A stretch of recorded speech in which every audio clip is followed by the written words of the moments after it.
어제 이스라엘 역사 하다가 시간이 조금 모자라서 남겨둔 것이 있습니다. 침례 요한 시대부터 이스라엘이 멸망할 때까지 역사를 잠깐 공부하겠습니다. 침례 요한이 출현했다는 것은 누가 오실 때가 다 됐다는 겁니까? 창세기 3장 15절에 예언되었던 여자의 후손 예수님께서 이 땅에 오실 때가 거의 되었다는 그런 시간이 된 겁니다. 옛날에 왕들이 어디 행차하면 그 왕이 가는 길을 다 이렇게 새로 포장하고 또 닦을 것 닦고 정돈해서 왕에 가는 길을 예비하는 사람들이 늘 있었듯이 하늘의 왕이신 예수님께서 이 땅에 오실 때에도 그 길을 닦는 책임을 맡은 사람이 침례 요한이죠. 그래서 예수님께서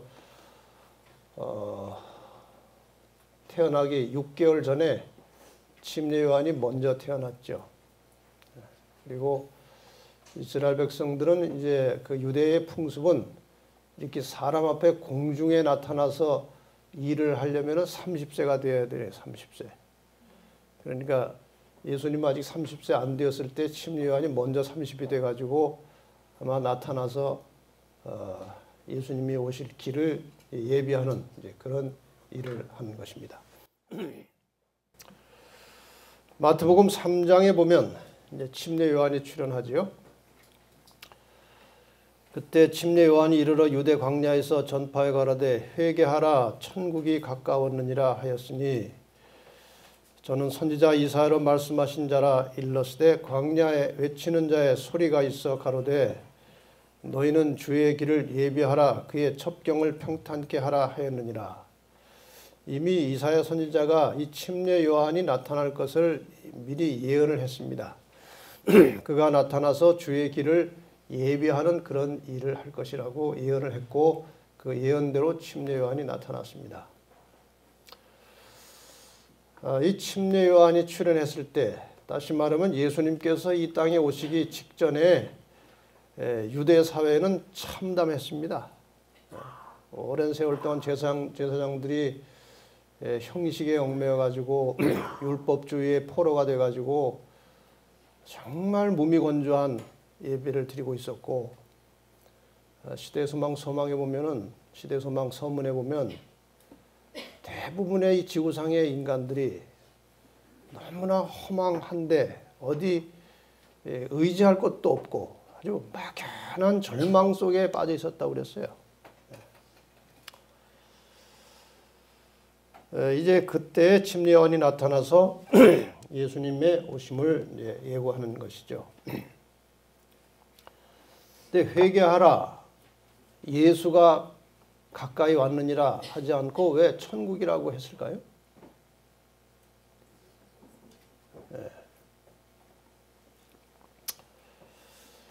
그 예수 그리스도가 오시면 그 예수 그리스도를 가난한 심령으로 겸비한 심령으로 마음속에 영접하면 그 마음이 천국이 되는 겁니다. 그것을 우리는 은혜의 왕국이라고 합니다. 나라에는 왕이 있어요. 우리 마음이 천국이라는 것은 이 마음을 다스리는 왕이 계시다는 것이고 그 왕이 누구신가요? 예수 그리스도라는 것입니다. 그래서 예수 그리스도를 영접한 마음의 천국을 만든 그리스도인들은 자기 뜻대로 살면 안 되고 왕이 원하는 대로 살아야 되는 거예요. 왕이. 그 왕이 원하는 대로 사는 것이 즐겁고 편안하고 익숙해진 사람들이 마침내 영광의 왕국에 들어가서 사는 것입니다. 그것이 아주 중요한 원리예요. 그래서 천국이 가까웠다는 것은 바로 그러한 의미겠죠. 여기 시대소망에 보면은 침례 요한 시대의 그 상황을 이렇게 묘사하고 있습니다. 침례 요한의 시대에는 재물에 대한 탐욕과 사치와 과시에 대한 사랑이 널리 퍼져 있었다. 관능적인 쾌락, 먹고 마시는 잔치가 육체의 질병과 쇠퇴를 일으키고 영적 지각을 흐리게 하고 죄에 대한 감각을 무디게 만들었다. 요한은 개혁자로 설 것이었다. 그는 그의 절제 생애와 검소한 의복으로 그 시대의 부절제를 책망해야 했다. 사람이 타락하는 시대가 되면은 이 심리적으로도 마음적으로도 악해지지만 그 악을 도모하고 악을 촉발시키는 또 하나의 중요한 요소는 아무거나 되는 대로 먹고 마시는 거예요. 그래서 노아의 때에 그 시집가고 장가가고 먹고 마신다는 것이 정상적인 시집 장가 먹고 마시는 것이 아니고 아주 비정상적인 아주 타락한 상태에서의 생활을 말하는 것이죠. 침례요한이 올 때 그 유대 나라에 정말 아주 부패하고 타락한 분위기가 만연해 있었고 그저 아무거나 먹고 영적으로 이렇게 깨어나지 못하고 불결한 상태에 있었어요. 그런데 침례요한은 나타나서 광야에서 아주 검소한 옷을 입고 검소한 음식을 먹고 정신과 마음이 아주 맑고 깨끗한 상태에서 예수의 오심을 증거한 그런 개혁자의 역할을 한 것입니다. 예수님의 초림 직전에 침례 요한이 그런 일을 했다면 예수님의 재림 직전에 이 침례 요한이 했던 일을 해야 될 사람들이 바로 재림 성도들입니다. 예수님의 재림을 대부분의 사람들은 요즘에 정확하게 잘 믿지 않습니다. 이 예수님의 재림을 문자적으로 확실하게 확고하게 믿고 있는 사람들은 대체로 재림교인들입니다. 왜 일반인들이 재림을 제대로 인식하지 못하고 있는지 아십니까? 이게 바로 영혼불멸 사상 때문에 그런 거예요. 일반적으로 교회에서 가르치는 가르침은 사람이 죽을 때에 이 몸에서 혼이 분리되어서 예수 믿고 죽은 자의 혼은 천당으로 가고 예수 안 믿고 죽은 자의 영혼은 지옥으로 가서 영원히 불탄다. 이걸 가르치거든요. 이렇게 이미 죽을 때 영혼이 천국에 가버렸어요. 그럼 재림은 번거로운 것입니다. 재림할 때 부활이 있잖아요. 부활. 그럼 하늘에 이미 영혼이 올라갔는데 예수님 재림할 때 부활은 또 뭐예요, 그러면? 이게 연결이 안 되는 겁니다. 그래서 제가 이 개신교회 다니는 분들 종종 만나보면요. 10년, 20년을 교회 다녀도 재림 설교는 못 들었다는 거예요. 그걸 가르칠 기가 아주 곤란한 겁니다. 영혼 불멸 사상 때문에. 그래서 제가 어느 개신교 목사님하고 성경 공부를 하다가 이 영혼이 천국에 갔다고 하는 그것과 예수님 오실 때 부활한 것과 어떻게 연관을 시킬 수 있습니까? 그렇게 물었어요. 그랬더니 이제 천국에 갔던 영혼들이 예수님 오실 때 같이 다 내려온다는 거예요. 내려와가지고 각자 자기 부덤 속으로 들어가서 거기에서 육체와 결합해가지고 일어난다는 거예요. 그래서 제가 다른 데도 여러 데 알아봤지만 설명할 길이 없어요. 그것이. 그래서 재림을 별로 깊이 생각지 않고 그냥 죽으면 어디 갔다고 믿어요. 천국 갔다고 믿고 좋아하는 거예요. 우리 아버지 천국 갔다.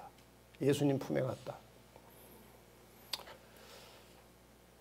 그러니까 이 마지막 시대에 예수님의 재림을 앞두고 재림을 아주 확고하게 문자적으로 믿고 기다리는 사람들은 재림 성도들이에요.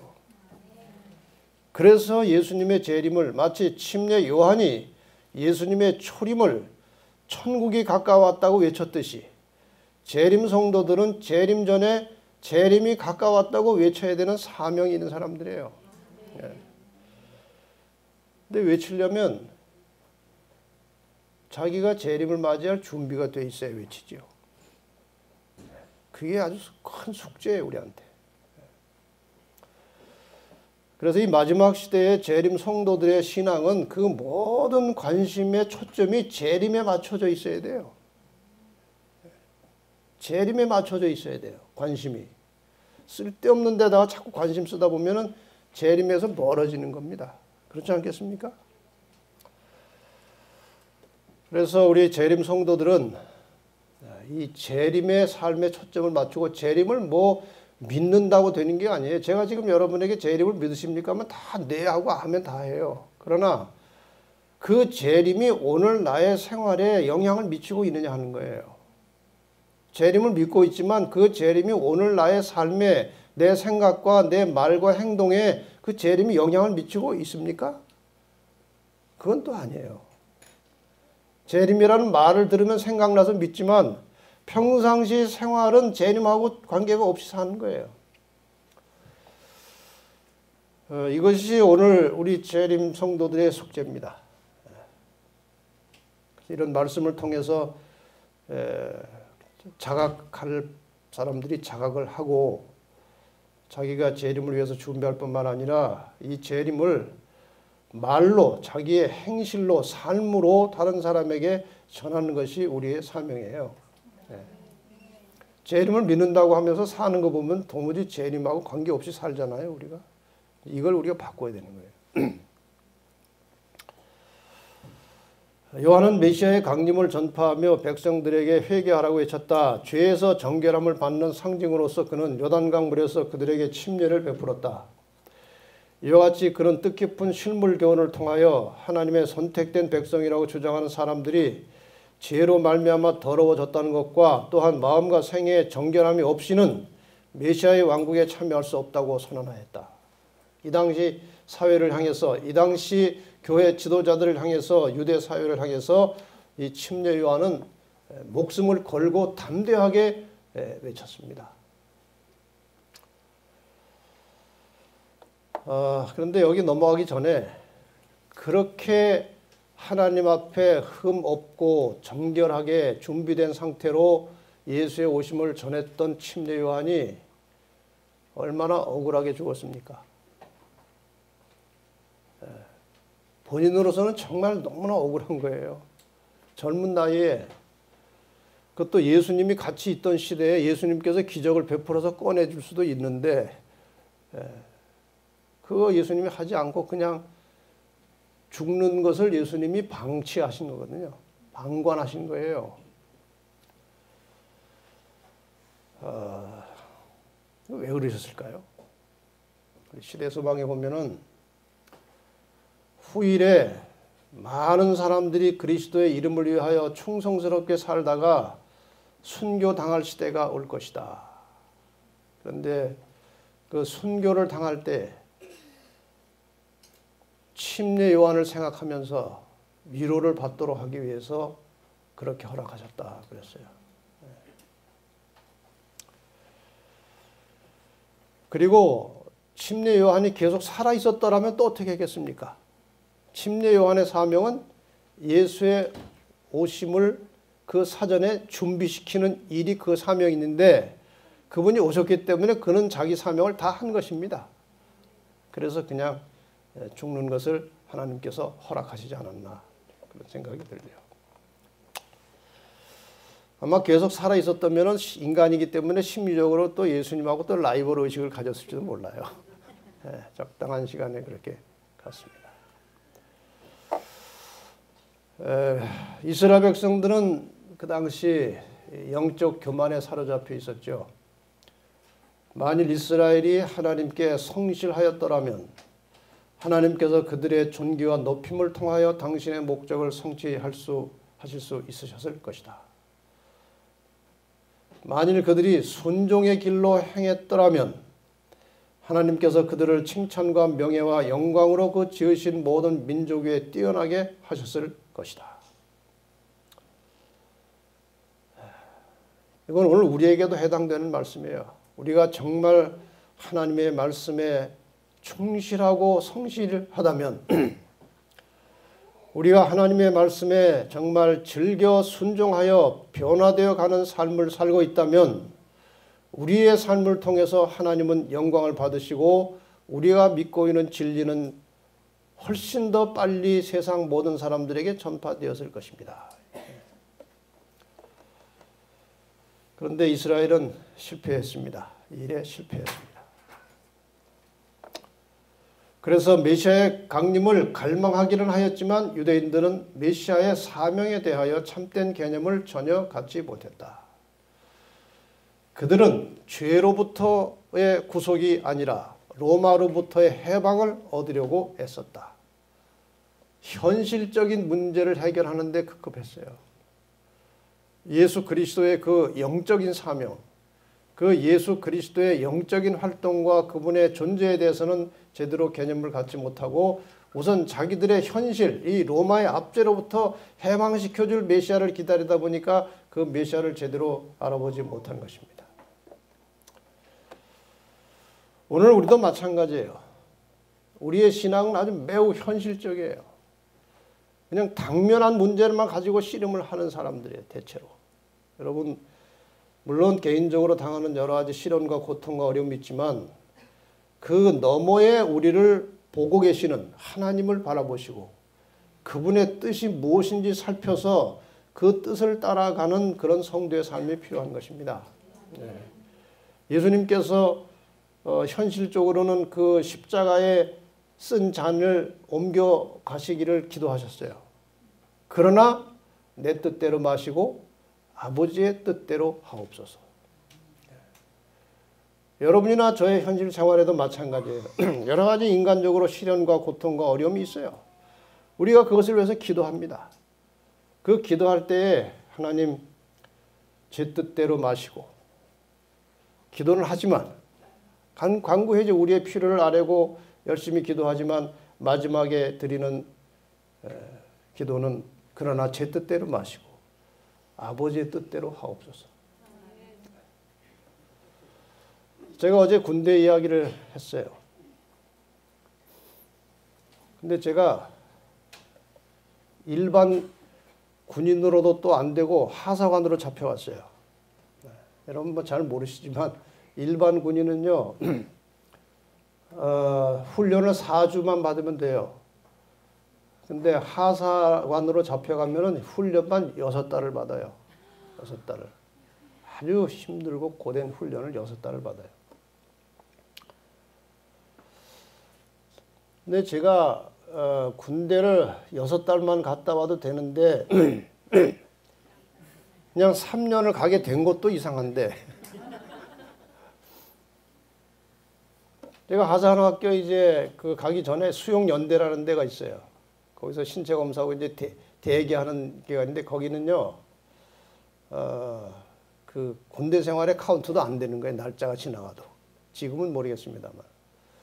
그 군대 생활에 들어가지도 않는 거기 보통 2, 3일 이러면 나가는데요. 제가 2주일 동안 못 나간 거예요, 거기서. 2주 만에 이제 나가는데 나랑 같이 도는 사람들은 다 나가고 없어요. 근데 이제 나중에 이제 같이 나갈 때 충청도 병력하고 같이 나가게 됐어요. 그런데 이제 밤중에 이제 수백 명이 이동을 하는데 도망 못 가게 하려고 손을 잡고 가는 거예요. 2사람씩. 알지도 못하는 손을 잡고 가는 거예요. 근데 얘기가 좀 뭐 길어서 제가 자르겠습니다. 그때 그 손 잡고 갔던 그 사람이 제가 연합회장 처음 시작할 때 재무부장했던 손기현 목사예요. 기이한 섭리로 그 사람하고 제가 인연이 된 거예요. 그날 밤에. 그래가지고 군대에서 이제 어떻게 뭐 이렇게 조를 짜는데 번호도 그 사람이 1번이고 내가 2번이 된 거예요. 그 과정도 아주 신기해요. 그 사이에 딴 사람이 하나 있었어요. 저보다 그 키대를 하는데 손기현 목사가 키가 제일 크고 그 다음에 내가 3번째 있었어요.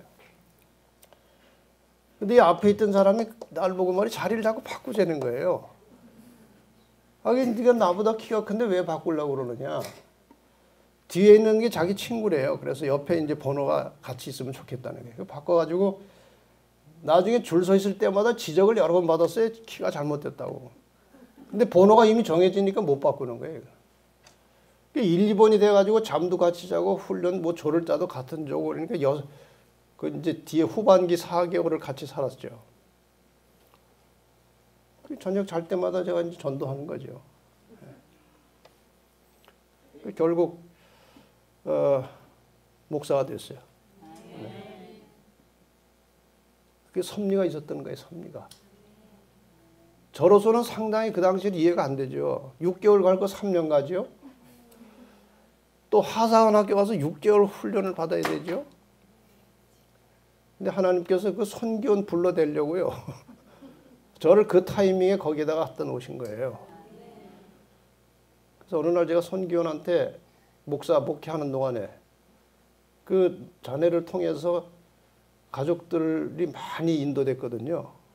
그 몇 명 구원 받아냈더니 한 20몇 명 돼요. 이게 다 섭리가 있는 거예요, 섭리가. 현재 여러분이 현재 당하는 그런 고통 그 속에 잘 기도하고 찾으면은 하나님의 섭리가 있어요. 그러니까 항상 기도하실 때 마지막에 가서는 내 뜻대로 마시고 아버지의 뜻대로 하옵소서.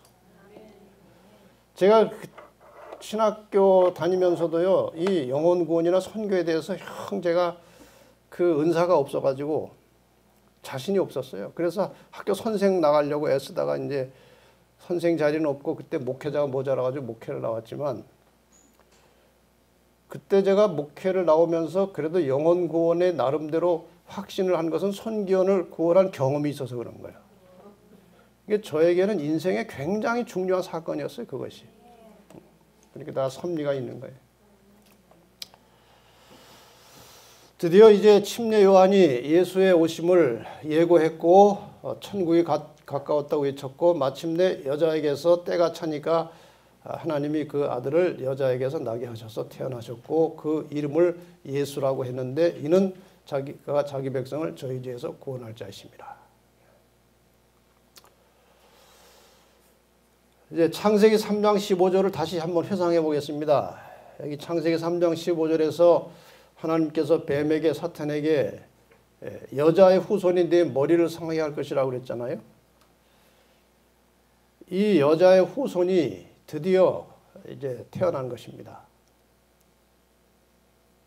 이 사이의 기간이 얼마나 걸렸을까요? 4,000년 정도 걸렸어요.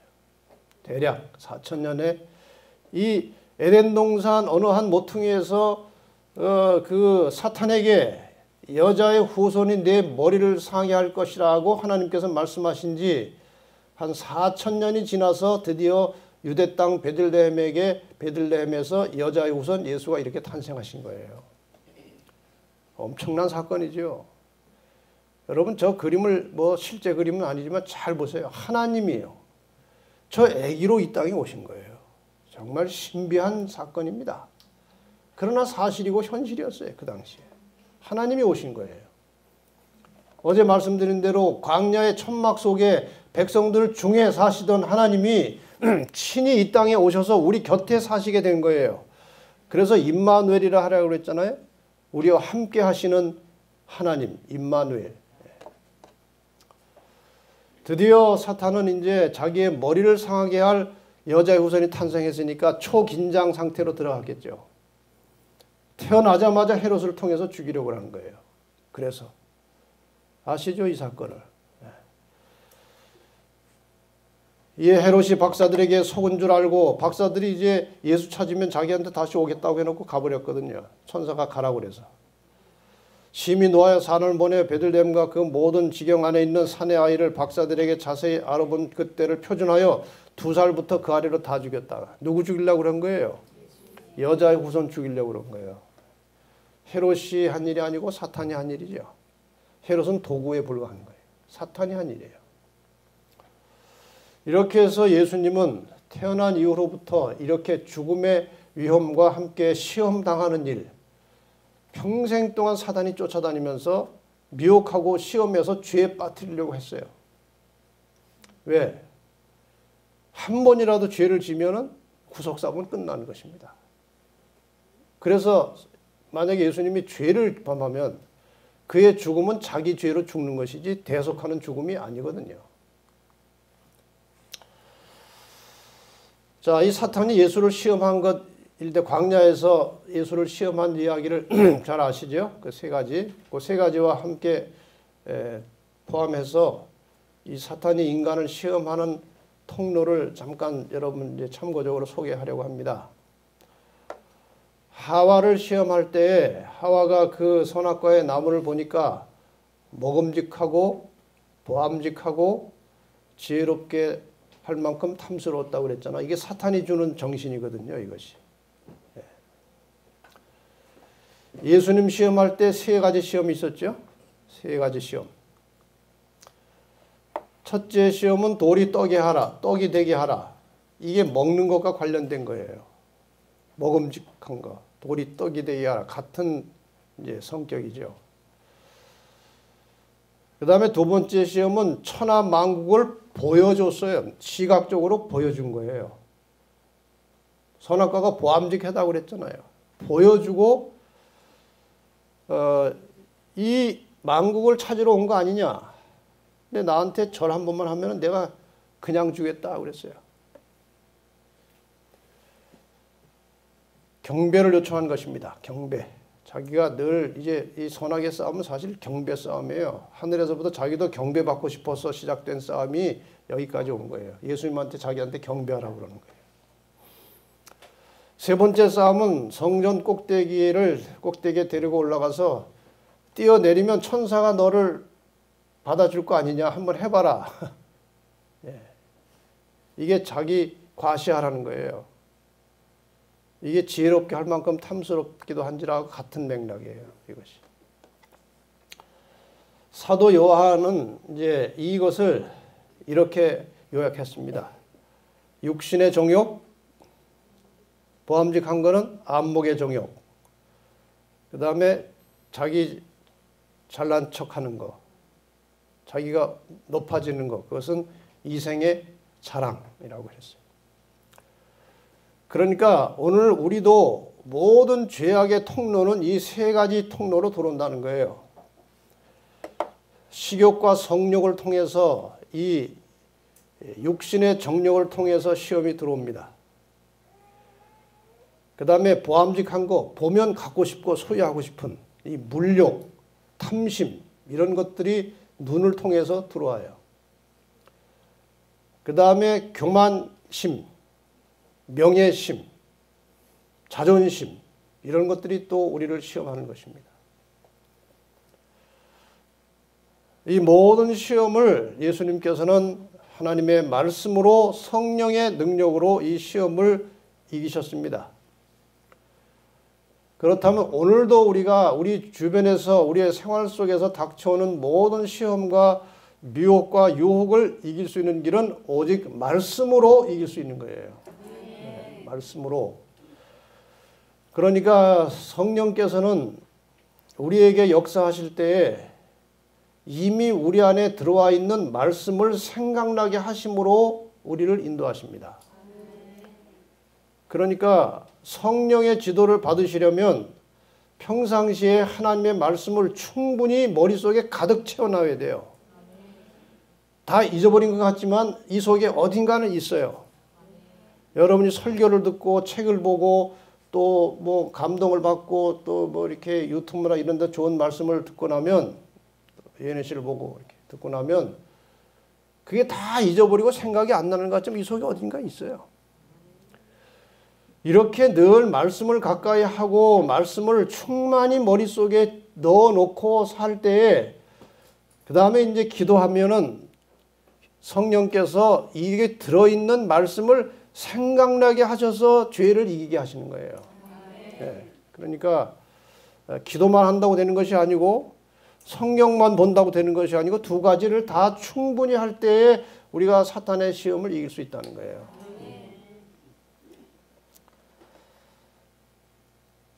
제가 어디서 그 안식일 설교를 하러 가는데 서울 조그만 교회. 그날 안식일에 장로님이 이렇게 합반으로 교과를 가르치셨어요. 근데 교과를 가르치다가 갑자기 저에게 질문하는 거예요. 김 목사님 그랬으면 부담이 덜 했는데 연합회장님 질문을 하나 드리겠습니다. 그 질문 대답 못하면은 한국연합회 책임이에요, 이게. 그러니까 우리 평신도들은 공중석상에서 목사한테 질문을 함부로 하는 게 아니에요. 대답하면 당연한 것이고 또 모를 수도 있는데 말이에요. 그러니까 질문을 항상 1대1로 와서 하세요. 질문이 뭔가?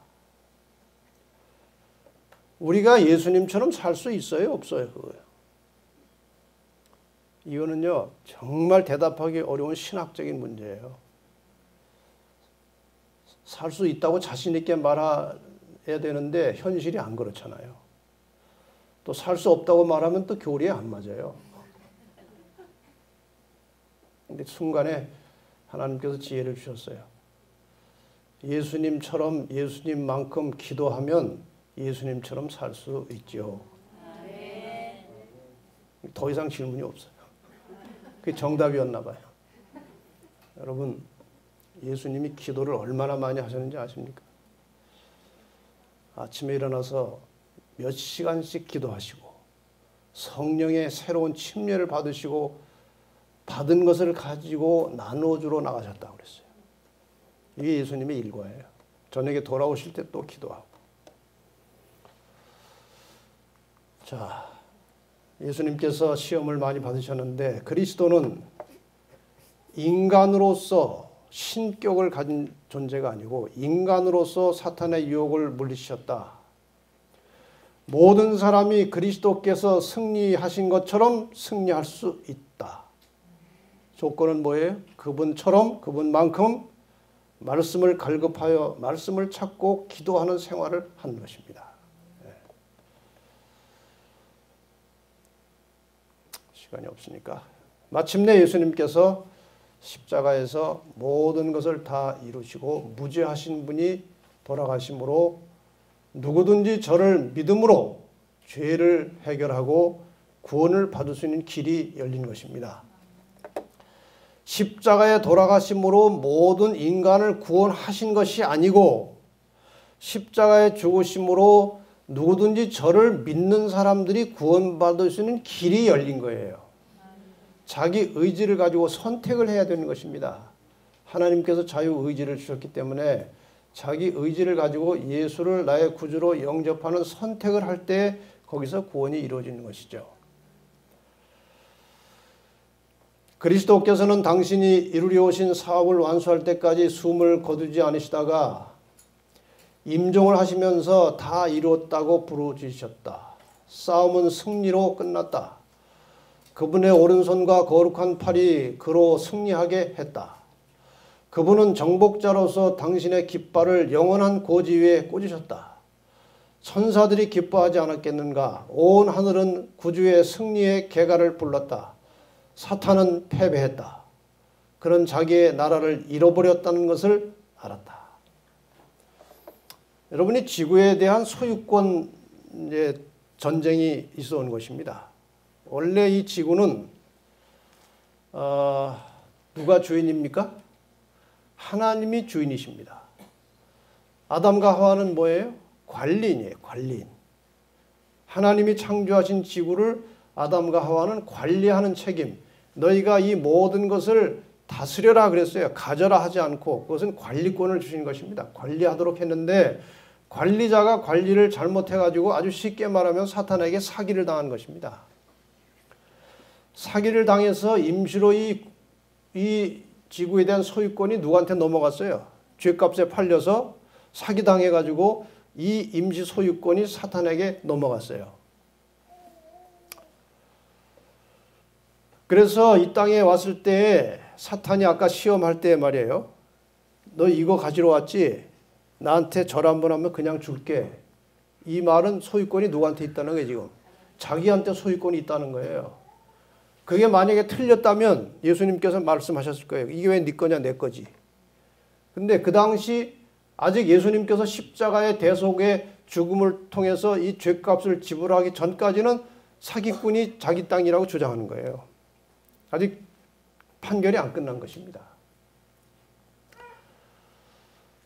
그런데 예수님께서 십자가에 돌아가심으로 죗값을 지불하심으로 죄에 팔려간 지구의 소유권이 원주인에게로 돌아온 것입니다.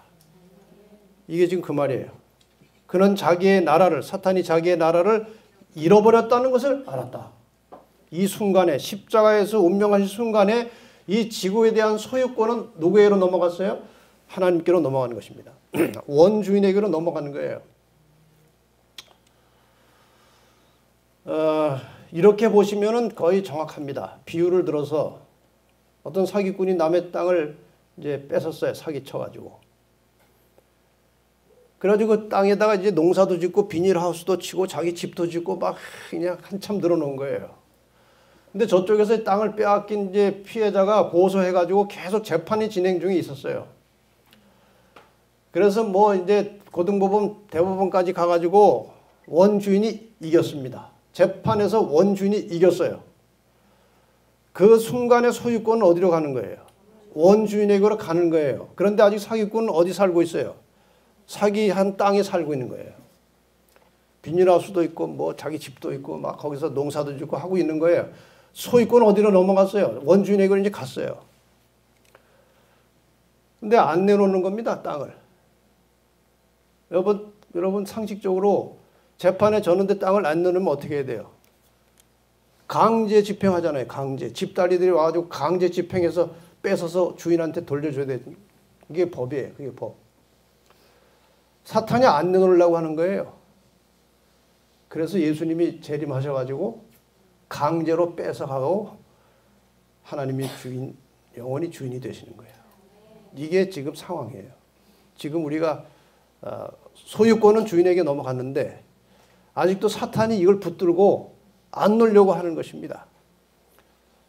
그 안 놓으려고 지금 세상 사람들을 전부 다 죄인으로 만들어버리면 이 땅 차지할 사람이 없잖아요. 하나님이 이 지구 땅 왜 찾으셨어요? 의인 살게 하려고 찾으신 거예요.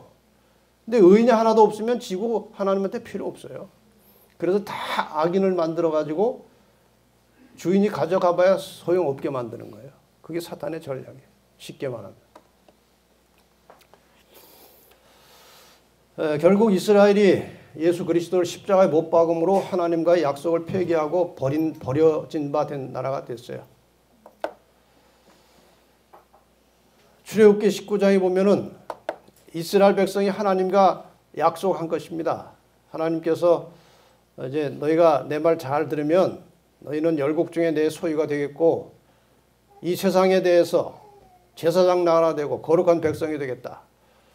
예, 쭉 하니까 백성이 일제히 응답하여 가로되 여호와의 명하신 대로 우리가 행하리이다 하고 약속했어요. 약속.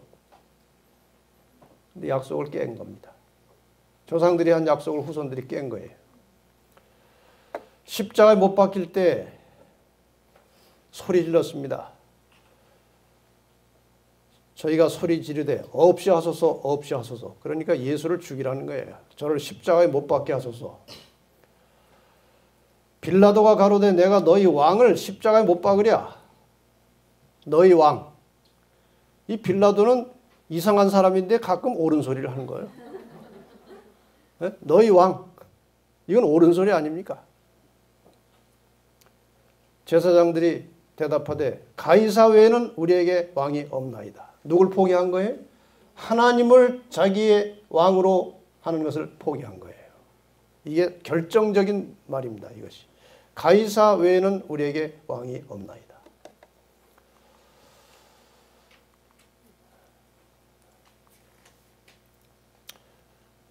빌라도가 다시 물을 가져다가 무리 앞에 손을 씻으며 가로되 이 사람의 피에 대하여 나는 무죄하니 내가 보니까 죄도 없는데 너희가 죽이라고 해서 내가 죽인 거지 내가 볼 땐 죄가 없다. 무죄하니 너희가 당하라. 백성이 다 대답하여 가로되 그 피를 우리와 우리 자손에게 돌릴지어다. 무서운 말을 한 것입니다.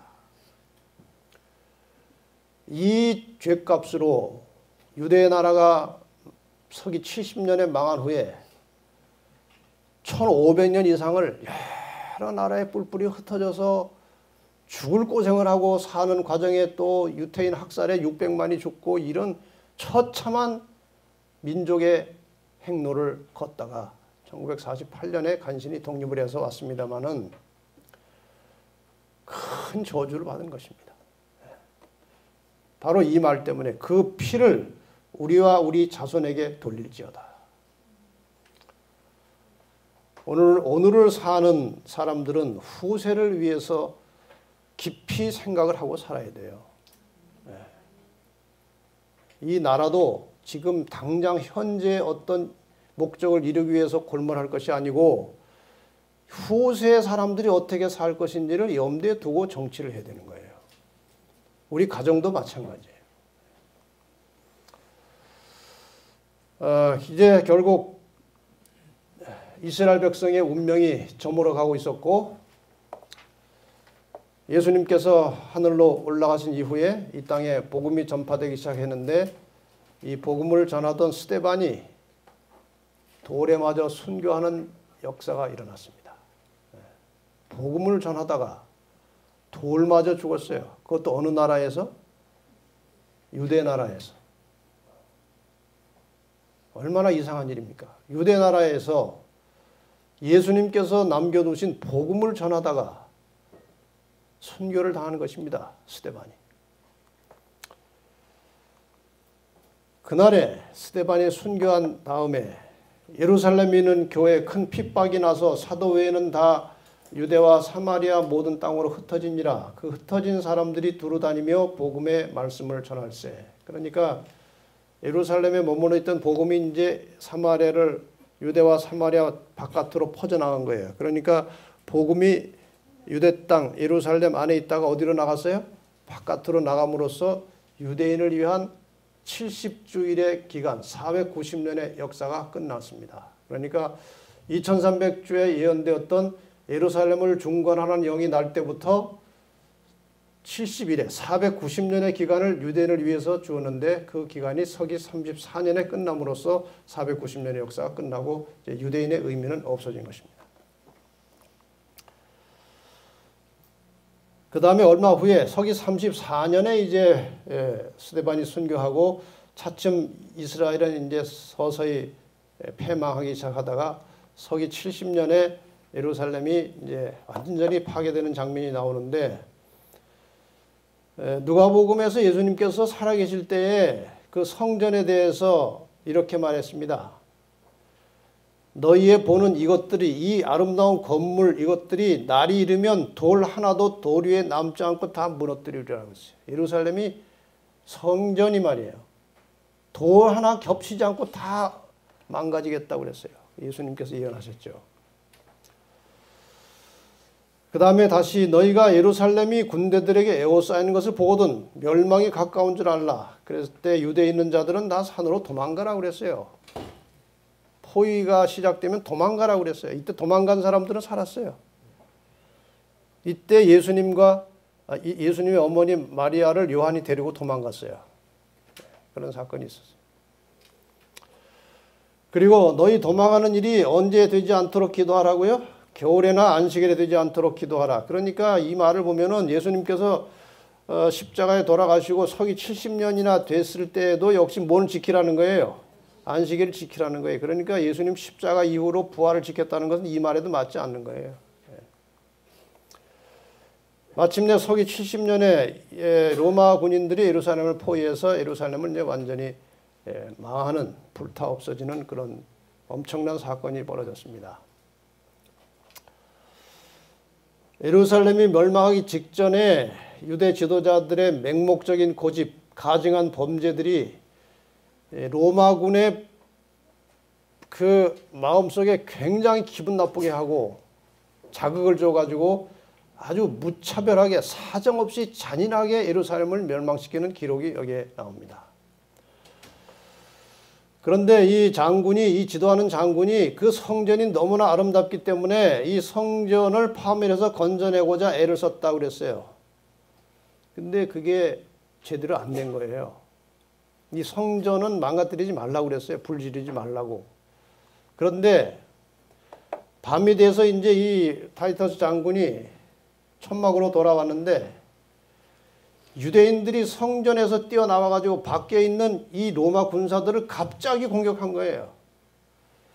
한창 서로 싸움이 벌어졌을 때 한 군인이 불 붙인 횃불을 문 안으로 던짐으로써 성전 주위의 행랑이 갑자기 불꽃에 휩싸였다 그랬어요.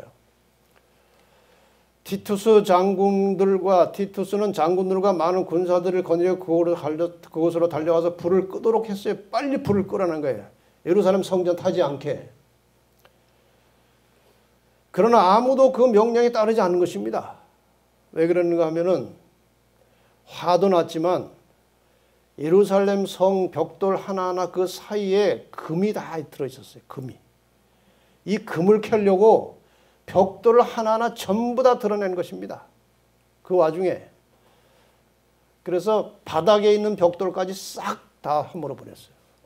예수님의 예언이 이렇게 성취된 거예요. 돌 하나도 돌이 남지 않고 망가지겠다. 이렇게 해서 그 당시 유대인들 수백만 명이 죽었다고 그랬어요. 네. 자, 이렇게 해서 이제 이스라엘의 역사가 끝났어요.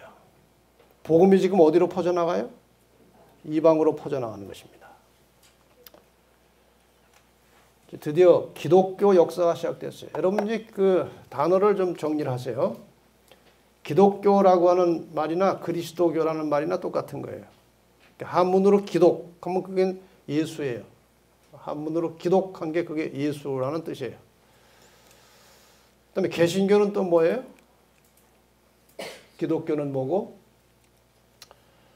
기독교 역사가 진행되던 중에 기독교가 타락을 해가지고 완전히 이제 성경과 동떨어진 제3의 이상한 교회가 만들어졌는데 그것이 가톨릭이에요.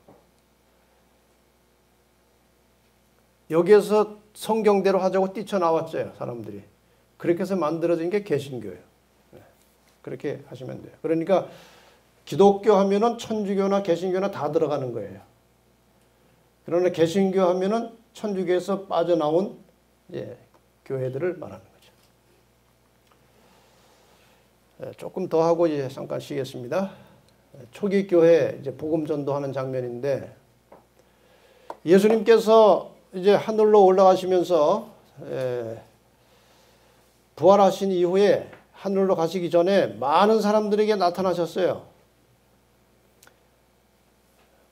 5절에 보면은 부활하신 다음에 게바에게 보이시고 후에 12 제자에게와 그 후에 500여 형제에게 일시에 보이셨나니 그 중에 지금까지 태반이나 살아있고, 그러니까 사도 바울이 회심한 이후에 이것은 고린도전서니까 그 예수님의 부활을 본 사람들이 태반이나 아직 살아있었다는 거예요. 어떤 이는 잠들었으며 그 후에 야고보에게 보이셨으며 그 후에 모든 사도에게와 맨 나중에 만삭되지 못하여 난 자 같은 내게도 보이셨느니라. 예수님께서. 그리고 예수님께서 하늘로 가시기 직전에 천사들이 예수님 승천하는 모습을 바라보는 유대인들에게, 제자들에게 이 예수는 하늘로 가심을 본 그대로 오시리라 하였느니라. 재림의 약속이죠. 그 전에 물론 예수님께서 재림의 약속을 많이 하셨죠. 또 하나의 약속이 바로 이것입니다. 사도행전 1장 8절 9절. 같이 한번 큰 소리로 읽어보겠습니다. 시작. 오직 성령이 너희에게 임하시면 너희가 권능을 받고 예루살렘과 온 유대와 사마리아와 땅끝까지 이르러 내 증인이 되리라 하시니라. 이 말씀을 마치시고 저희 보는 데서 올려가시니 구름이 저를 가리워 보이지 않게 하더라. 예수님이 이 땅에 오신 것도 신비하지만요, 다시 가시는 것도 참 신비해요. 제자들하고 말씀 나누시다가 갑자기 올라가시는 거예요. 발이 떠가지고. 날개가 달린 것도 아니에요. 무슨 프로펠러를 단 것도 아니에요. 그냥 올라가신 거예요. 어디로 가신 거예요? 어디로 가신 거예요? 원래 계시던 곳으로 가신 거예요. 거기 있다가 오셨다가 그리로 가신 거예요. 믿으세요? 아멘. 확실히 믿으세요? 아멘. 못 봤지만 믿을 수 있어요. 원리는 이런 것 같은 거예요. 우리나라에 이순신 장군이 있었다는 것을 믿으십니까? 정말 믿어요? 네. 봤어요? 아니요. 어떻게 믿어요? 역사에 기록이 있는 거예요. 이순신 장군을 경험하고 목격한 사람들이 써놓은 글이 있는 거예요. 글. 예수님께서 이 땅에 오셔서 하신 일은 전부 다 이상한 일들이 많아요. 보리떡 5개, 물고기 2마리로 말이에요. 5,000명을 먹이시는 거예요. 상식에 맞아요? 그거 안 돼요.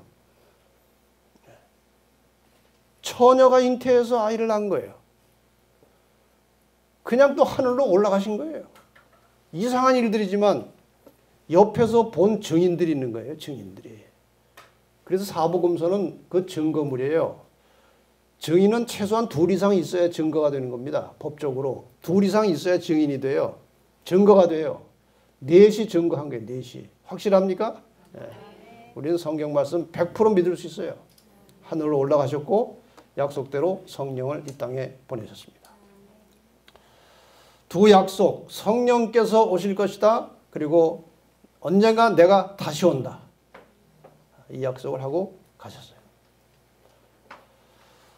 드디어 오순절 날이 이르렀습니다. 예수님께서 하늘로 올라가시고 한 열흘 정도 지난 다음에 오순절이 왔어요. 저희가 제자들이 다 같이 한 곳에 모였더니 호련히 하늘로부터 급하고 강한 바람 같은 소리가 있어 저희 앉은 온 집에 가득하며 불에 혀같이 갈라지는 것이 저희에게 보여 각 사람에 임하였더니 저희가 다 성령의 충만함을 받고 성령이 말하게 하심을 따라 다른 방언으로 말하기를 시작하니라. 왜 이 당시 방언의 은사가 필요했을까요? 제자들은 별로 배우지 못한 사람들이고 제2 외국어를 한마디도 할 줄 모르는 사람들이에요. 그런데 이 복음을 들어야 할 대상은 온 천하 만국 모든 사람에게 복음을 전하는 것입니다. 그러니까 이 다급한 시기에 이 복음이 전파되는 매우 중대한 시점에서 제자들이 이 방언의 은사를 받지 못하면 복음을 전할 수 없는 거예요.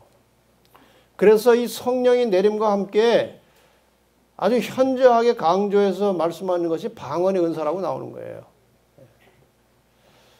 마침 이 오순절은요, 유대의 3대 명절 중에 하나고 흩어져 살던 유대인들이 다 그 예루살렘으로 모여드는 시즌이에요. 이 오순절 날에. 그래서 이 오순절에 각기 다른 지역에서 살던 유대인들이 유대에서 쓰는 말은 잘 모르고 자기 지역에서 사용하던 말만 가지고 와서 이제 때를 지어서 이제 뭐 행사를, 축제를 하는데 제자들이 여기서 전도를 한 거예요. 이게 굉장히 중요한 타이밍이에요. 그래서 제자들이 멀리까지 가지도 않았지만 멀리서 온 사람들이 거기에 다 모인 상태에서 제자들이 전도하는데 각기 다 자기 방언으로 알아듣는 것입니다. 복음을 들은 거예요. 이 복음을 들은 사람이 이 복음을 들고 자기 지역으로 가서 또 전하는 것입니다. 이렇게 해서 절묘한 타이밍에 의해서 제자들이 방언 은사를 받았고 이 방언을 통해서 복음을 들었던 각처에서 온 사람들이 복음을 듣고 각처로 흩어져서 또 복음을 전하게 되는 것입니다. 하나님의 놀라운 섭리죠, 이것이. 그래서 짧은 시간에 복음이 그 유럽 여러 지역에 갑자기 퍼지게 되는 거예요. 이 오순절 성령을 이제 날짜별로 정리하면 이렇습니다. 1월 14일 금요일 예수님께서 돌아가신 날이 이제 6월절이죠. 15일이 안식일이고 무교절입니다. 무덤에서 쉬셨고 16일이 초실절, 일요일 초실절 예수님께서 부활하셨습니다. 예수님께서 부활하신 후 이 초실절로부터 50일이 지나면 오순절이에요. 오순은 수는 열이잖아, 열. 오순 5개의 열이니까 50일. 이렇게 해서 성령이 그 약속된 시간에 오셨어요. 자, 이렇게 해서 성령이 임하셨고 이제 교회가 탄생해서 복음이 전파되는데 엄청난 일이 벌어졌죠. 제자들이 전도합니다. 여러 말로 확증하며 권하여 가로되 너희가 이 패역한 세대에서 구원을 받으라 하니 그 말을 받는 사람들이 침례를 받으매 이날에 그냥 하루죠. 이날은 제자의 수가 3,000이나 더하더라. 엄청난 일이죠. 하루에 말이에요. 3,000명씩 회개한 거예요. 여기 지금 이 새로남 교회 몇 년 됐습니까? 20년 됐어요? 이거 벌써 그렇게 됐어요? 세월이 참 빠르네요. 20년 전에 여기 처음 나오신 분 계세요? 여러분 계시네요. 그때부터 20살 더 먹었네요. 네, 참 세월이 그렇게 지나갔어요.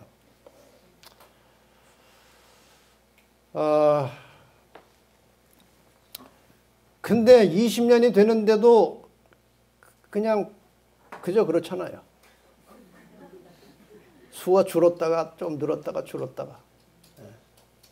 근데 이건 하루에 3,000명씩 더해졌어요. 여기 원인이 뭘까요? 날마다 마음을 같이하여 성전에 모이기를 힘쓰고 집에서 떡을 떼며 기쁨과 순전한 마음으로 음식을 먹고 하나님을 찬미하며 또 온 백성에게 칭송을 받으니. 왜 칭송받아요? 사는 게 다른 거예요. 변화된 모습이 보이는 거예요. 그러니까 칭송을 받는 거예요. 그 상태에서 주께서 구원받는 사람을 날마다 더하게 하시니라. 교회가 잘 준비되면요, 주께서 구원받는 자들을 더해 주시는 거예요. 이 교회가 완전히 성도들이 하나로 연합돼서 새로 오는 사람들을 잘 양육하고 길러낼 만한 토양으로 갖춰지면 주께서 구원받는 자들을 여기에 보내줄 것입니다. 이게 구원의 원리예요, 이것이.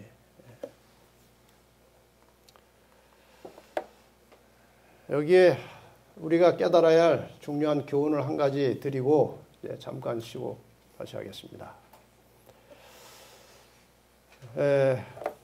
복음전도 110페이지 보면요, 주님께서는 지금 많은 영혼들을 진리로 이끌기 위하여 역사하지 않으시는데, 이상하죠? 주님께서는 지금 많은 영혼들을 진리로 이끌기 위하여 역사하지 않으시는데, 그 이유는 전혀 회개하지 않은 교인들과 한때 회개한 적은 있으나 뒤로 물러간 자들 때문이다. 교회 안에 가라지가 많은 거예요. 신실하지 못한 사람들이 많이 있는 거예요. 그래서 말씀을 사랑하고 구원받기를 갈망하는 사람들이 교회에 나왔다가 먼저 믿은 사람들이 본이 되지 않아가지고 중간에 떨어져 나갈 가능성이 많은 거예요. 여러분이 교회에 들어와가지고 아직 믿음의 뿌리가 내리지 않은 상태에서 주변에 가까이 있던 교인 때문에 교회 안 나오는 사람이 부지기수로 많아요. 그러니까 하나님께서 여기다 영혼을 못 보내주시는 거예요. 여기가 아니고 다른 교회. 영혼을 못 보내시는 거예요. 제가 여기에 대한 사례가 많습니다. 어떤 교회에 이제 정말 이 사람은 어디서 예언이신 한 조각을 보고요, 혼자서 연구하다가 세상에 이렇게 좋은 말씀이 있나 하고 그냥 그걸 구해가지고 자꾸 찾아가지고 정말 은혜를 받고 진리를 깨닫고 자기 발로 찾아서 교회에 온 거예요. 젊은 이제 애기 엄마인데. 근데 그 또래 사람들이 딱 그룹이 져 있어가지고 그 교회에 새로운 사람들을 그 속에 끼워주질 않는 거예요. 근데 이 사람은 이제 많은 걸 배웠기 때문에 식생활도 어떻게 해야 되는지 알고 또 아주 사람이 이제 경건하고 그렇게 순수한 믿음을 가지고 왔는데, 이 사람들은 자기들끼리 돌아다니면서 뭐 이렇게 불고기도 먹고 그래야 되거든요. 이런 사람이 끼면 거추장스러운 거예요. 또 보니까 사람이 아주 똑똑하거든요. 그러니까 안 껴주는 거예요. 이 사람이요, 그동안 자기가 나름대로 터득한 신앙 가지고 견디다 못해서 교회를 나간 거예요. 이런 일들이 교회에 있는 거예요. 그래서 하나님께서 이 많은 사람들을 이 교회에다 보내면요, 많은 사람이 떨어져 나가요. 그래서 하나님께서 그냥 붙들고 계셔요. 붙들고 때가 되기를 기다리고 계시는 사람들이 많이 있어요. 네.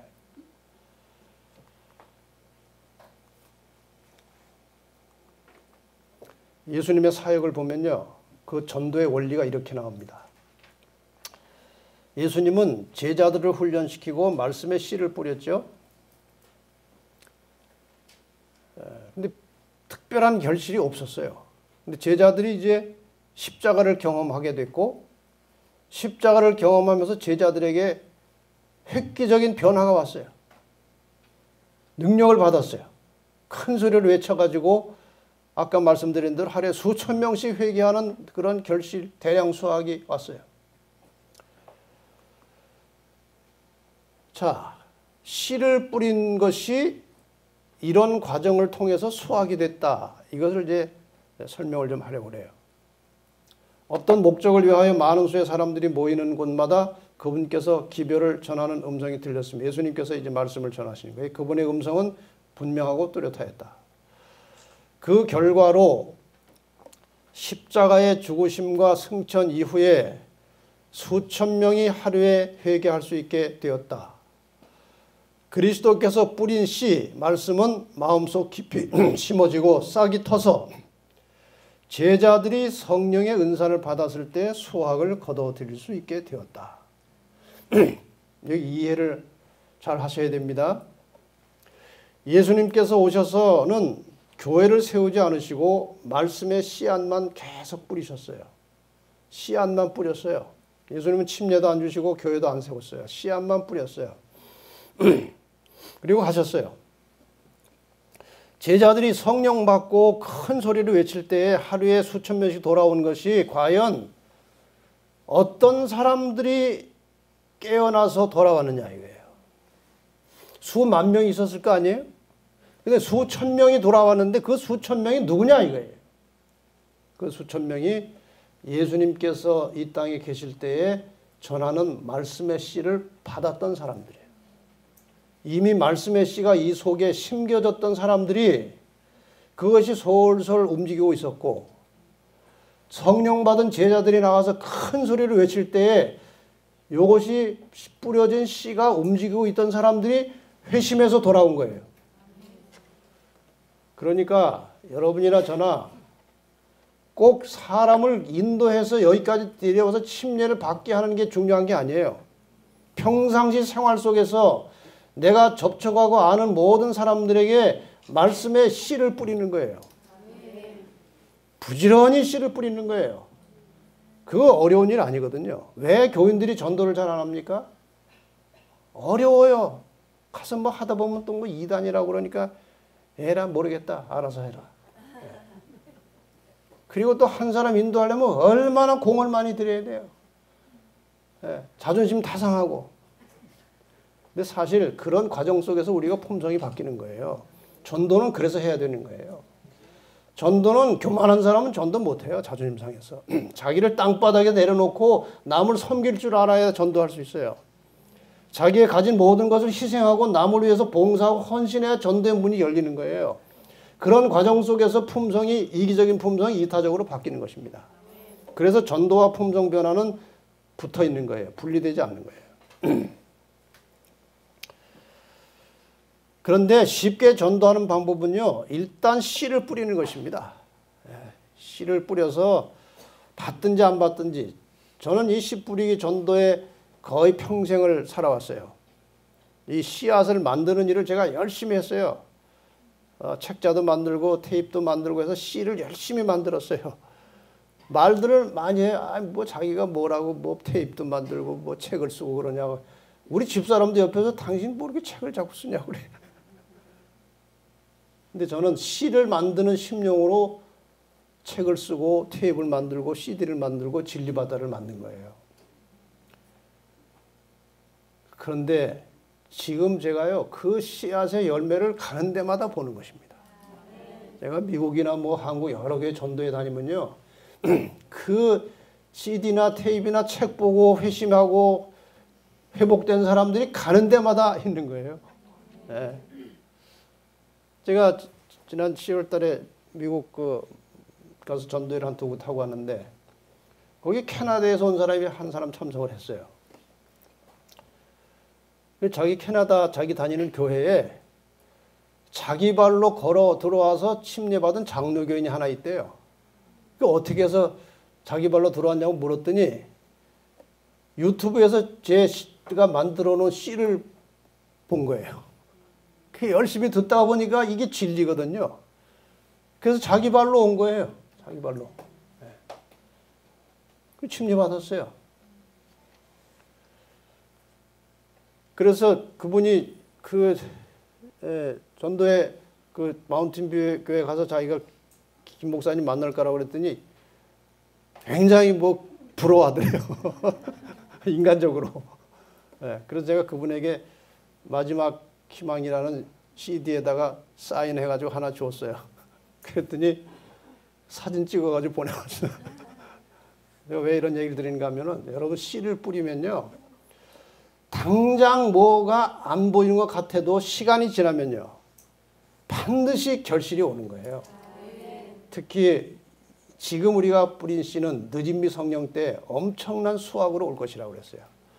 여러분 지치지 말고 여러 책자나 CD나 매체를 통해서 하나님의 말씀에 씨를 뿌리는 일에 헌신하시기를 바랍니다. 그것이 우리가 할 일 중에 하나예요. 지금 선교 정신이 없는 사람은요 절대로 신앙이 자라지 않습니다. 제 경험에 의하면은 선교 정신이 없이 교회만 다니는 사람은 결코 신앙이 자라나지 않아요. 자라나지 않은 게 아니라 퇴보됩니다. 그리고 형식적인 교인이 돼버려요. 여러분 선교 정신을 가지고 씨 뿌리는 일부터 시작하시기를 바랍니다. 하나님이 함께 하실 것입니다. 잠깐.